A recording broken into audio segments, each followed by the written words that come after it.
la démocratie et la transparence.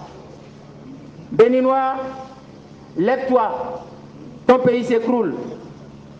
Béninoises, Béninois, chers compatriotes, démocrates et patriotes de par le monde, notre peuple a connu des moments historiques forts qui ont façonné son parcours.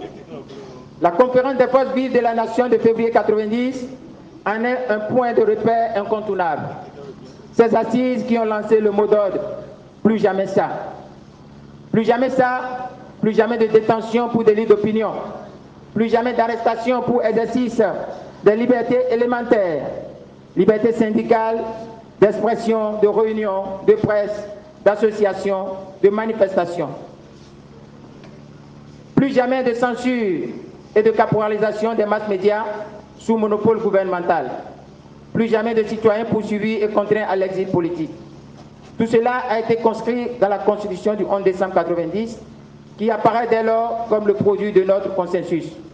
Un véritable bréviaire du peuple, le socle sur lequel se fonde l'essentiel de notre vivre ensemble, et qui ne peut subir de modification que par une nouvelle volonté exprimée par l'ensemble du peuple.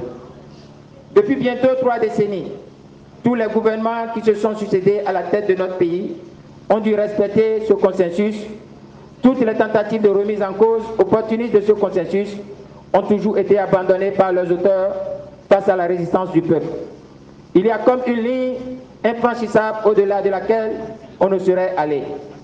Considérant d'une part que depuis le 6 avril 2016, les gouvernements successifs du président Talon ont remis en cause ce patrimoine et brisé toutes les lignes rouges tracées par notre peuple et consacrées dans la Constitution du 11 décembre 1990, que M. Patrice Talon s'est pourtant engagé patiemment à respecter, que de son seul fait et par sa responsabilité, M. Talon a instauré contre les lois de la République et malgré l'opposition de notre peuple, un pouvoir antidémocratique assis sur la vassalisation des institutions, détourné de leur finalité démocratique et transformé en un instrument de soumission de l'État.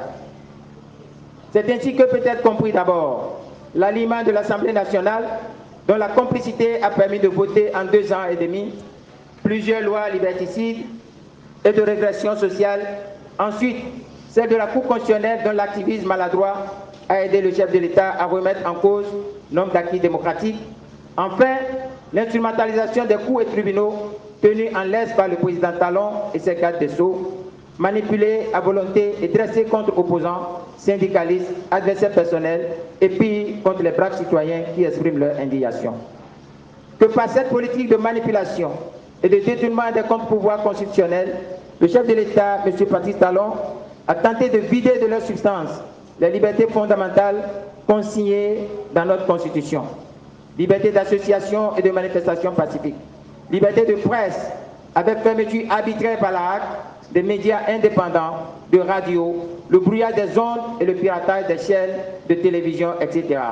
Interdiction du journal La Nouvelle Tribune, du droit de grève, interdiction du droit de grève, du droit de suffrage avec les lois portant charte des partis politiques et code électoral qui excluent le citoyen ordinaire et les représentants des couches moyennes et défavorisées, du droit d'élire et d'être élu à des postes de représentation nationale avec des cautions astronomiques et l'institution de l'apartheid électoral.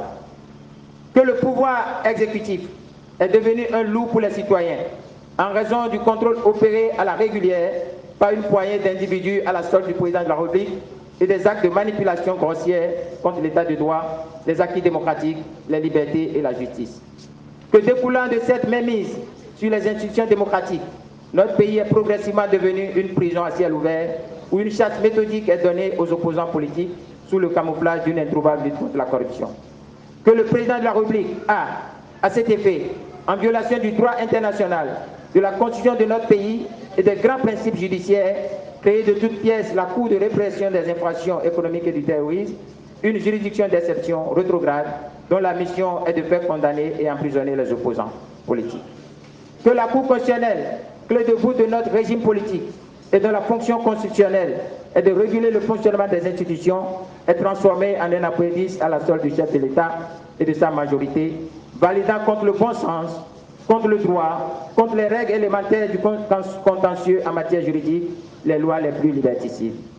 Que dès lors, cette Cour à composition politique monocolore qui, en l'espace de 21 jours, s'est délégitimé et désacralisé aux yeux des Béninois, est désormais disqualifié pour dire le droit, réguler le fonctionnement de nos institutions démocratiques et surtout décrédibiliser pour proclamer les résultats de quelque élection que ce soit au Bénin. Considérant d'autre part que le régime du président Talon s'est installé sur un tissu de conflits d'intérêts, d'accaparement par un clan des biens de l'État au détriment des braves citoyens, il en a été ainsi de l'achat par celui que vous savez, alors que l'État béninois n'était pas vendeur de l'immeuble servant de résidence officielle au ministère des Affaires étrangères. C'est aussi le cas de ces exonérations fiscales accordées par le gouvernement aux entreprises ayant appartenu au chef de l'État ou contrôlées, voire dirigées par le clan présidentiel. Pendant ce temps, le peuple ne jouit d'aucune pitié du chef de l'État. Puis, il est accablé par les augmentations de tout genre, taxes, impôts, frais d'inscription, sans compter le péage. Que le président Talon a planifié, conduit et réalisé une véritable OPA sur le Bénin, son économie et ses secteurs vitaux. Le port autonome de Cotonou, vous savez ce qui s'est passé avec, ce qui se passe avec. Ce même port, qui est le poumon de notre économie, est livré au Bénin Control et, vous savez, Bénin Control, Atral et consorts, qui sont des entreprises appartenant au clan du chef de l'État. Que pour faire le lit à ces entreprises et accroître leur contrôle sur les secteurs vitaux de l'économie, le président de la République a procédé à un démantèlement systématique de l'administration publique, affaibli les fonctionnaires et détruit les structures de contrôle de l'État au profit de ces entreprises auparavant personnelles, sait-on si c'est toujours personnel. Ainsi, au port et à nos frontières, la douane est placée sous la tutelle de la société Bénin Control.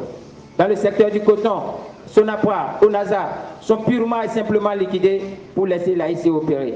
À l'aéroport de Cotonou, Sécuriport dégagé au profit de Morphodis, appartenant à l'un des alliés de qui vous savez. Et pour tout clore, le partenariat public-privé est en train de faire de notre pays une vache à traire. Que le pouvoir de la rupture est de tous les pouvoirs connus dans notre pays depuis 1960 le plus antisocial, vouant à l'égard de notre peuple en général mépris et condescendance, et en particulier des plus déshérités, indifférence et brutalité. Que le gouvernement a aggravé à l'extrême les conditions de vie et de travail de cette grande majorité de la population condamnée par les mesures brutales, inhumaines et antisociales au déshonneur, à la famine et à la mort.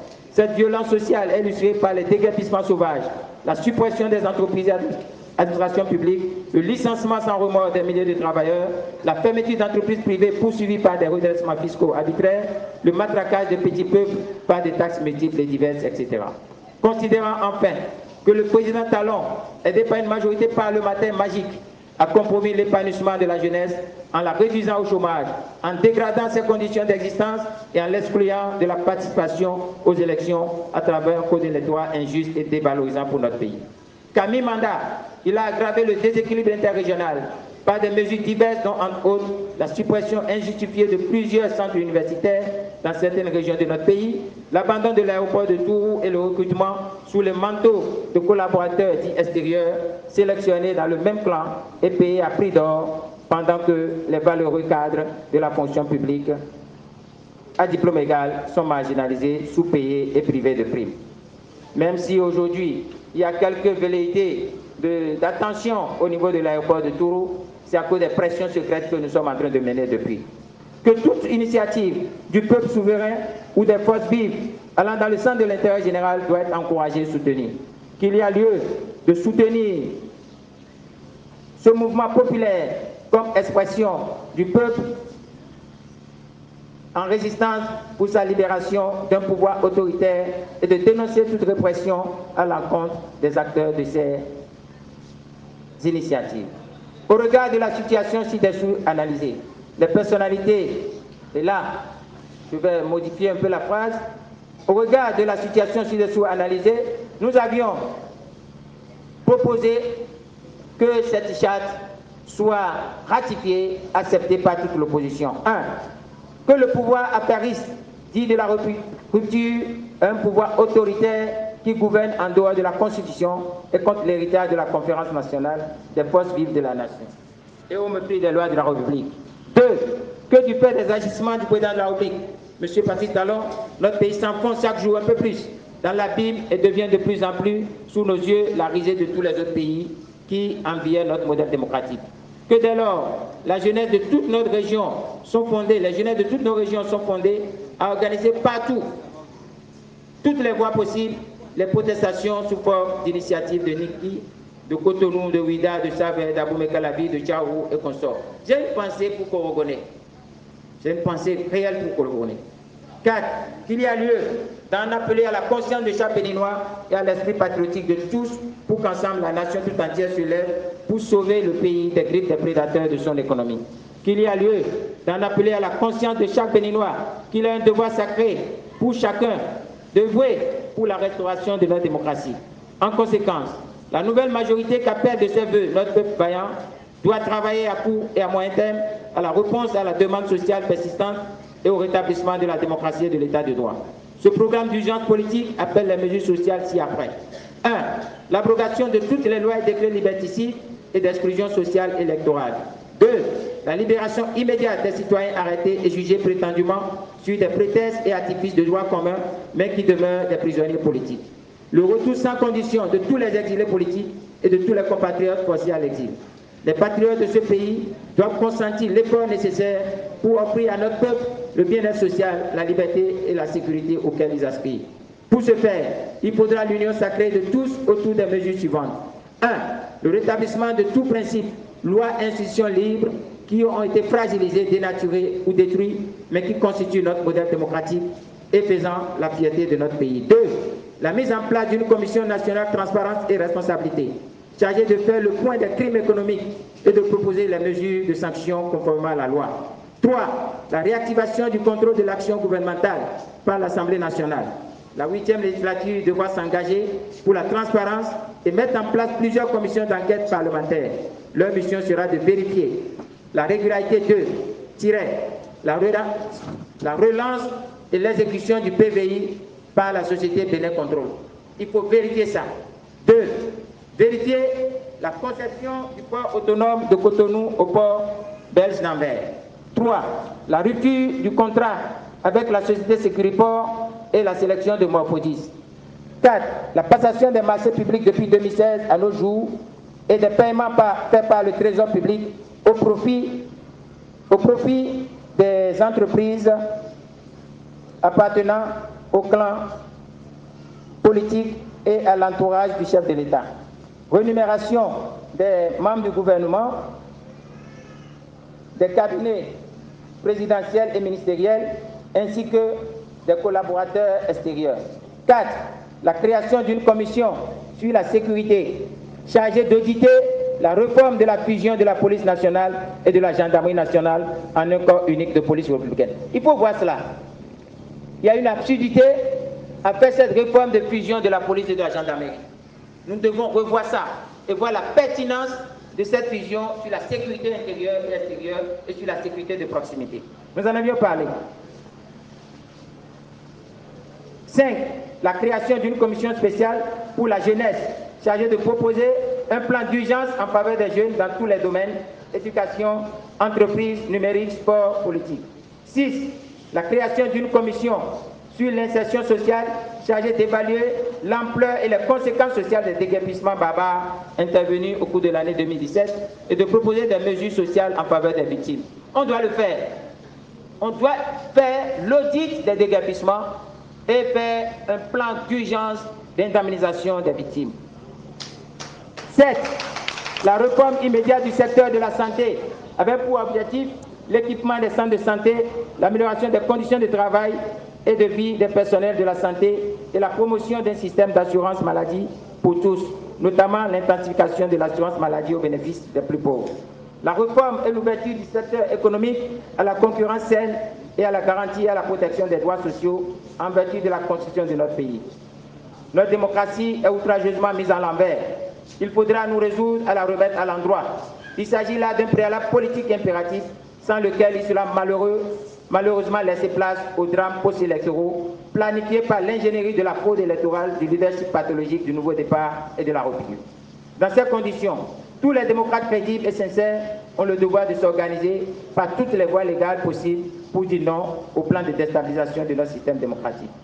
Nulle part sur la planète, on ne peut croire à une alternance politique par les urnes si les règles du jeu démocratique sont d'avance tripatouillées à travers les lois d'exclusion imposées par un autocrate et des juges électoraux à sa solde dans un climat de pillage économique et de terreur sociale. C'est maintenant qu'il faut élever le niveau et la qualité de la lutte contre cette dictature qui se met progressivement en face. C'est maintenant qu'il faut sonner le tocsin contre les viles tentatives de renversement des piliers de notre démocratie. La patrie en danger nous appelle, ensemble devons-nous. Monsieur Philippe Ndianoumé.